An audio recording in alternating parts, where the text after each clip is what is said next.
In April 2026, a naval conflict between the United States and Iran caused a massive disruption in global energy markets. As the crisis deepened, President Donald Trump began pressing America's traditional allies to commit their own military forces to the region. But the United Kingdom declined to join the strikes, creating a public and highly visible rift in the Western coalition. The refusal was driven by Prime Minister Keir Starmer, who insisted this was not Britain's war, a stance that quickly drew public criticism from the White House. Analysts noted that the friction between London and Washington had reached a level of intensity not seen since the Suez Crisis in 1956. This diplomatic standoff arrived exactly as both nations prepared to mark the 250th anniversary of American independence. The celebrated special relationship faced its most difficult test in decades at the very moment it was meant to be celebrated. The international tension was mirrored by a domestic crisis. Days before the royal arrival, an attempted assassination of President Trump at the White House Correspondents Dinner had placed the Capitol in a state of high alert.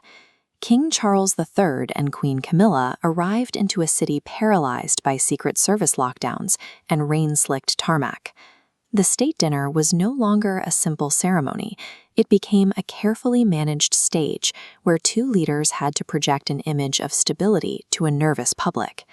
High-level diplomacy often relies on the subtle tension between spoken words and symbolic gestures. President Trump utilized an explicit and highly personal style, treating the visiting monarch with a level of casual familiarity that bypassed traditional royal distance. During his opening remarks, the president joked about his Scottish mother having a crush on the king, and even described Charles as cute. King Charles responded with a different set of tools, leaning into dry wit and historical parallels to manage the atmosphere.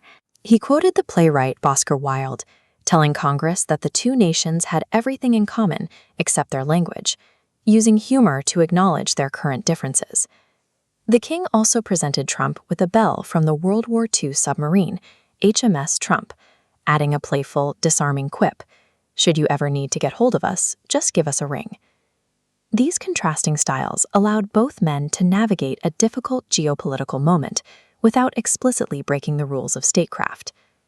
Charles followed a strictly apolitical path throughout the visit, completely avoiding the mention of Iran or Israel in his public remarks. This 1949 image shows the signing ceremony of the NATO pact. Instead of discussing the current war, Charles emphasized the long-term importance of this alliance. By focusing on mutual defense, he provided a quiet counterpoint to the president's threats to pull out. Trump, however, chose to address the conflict directly.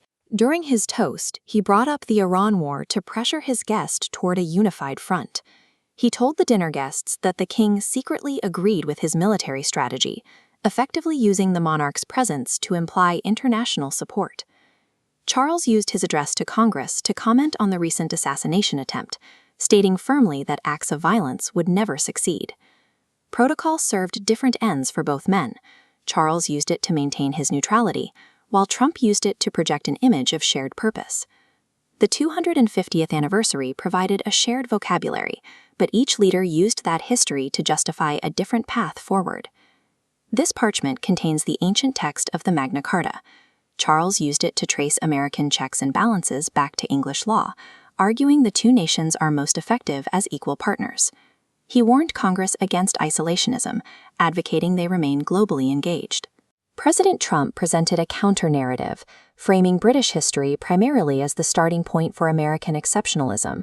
He suggested that the colonial ancestors sang "God Save the King" only so that modern Americans could eventually sing "Sweet Land of Liberty." In this arena, history was not a static record of the past, but a tool used to validate their current, often conflicting foreign policies. The visit did not resolve the rift between the two governments over the war, but it did prevent a total diplomatic breakdown. Leaders like Winston Churchill built the alliance to survive exactly this type of political strain. The special relationship relies on diplomatic mechanisms that allow both nations to endure severe disagreements while maintaining core security ties. Beneath the pageantry, the 2026 state dinner acted as a necessary release valve. By adhering to the rituals of friendship, the two leaders allowed the alliance to bend without breaking under the pressure of war.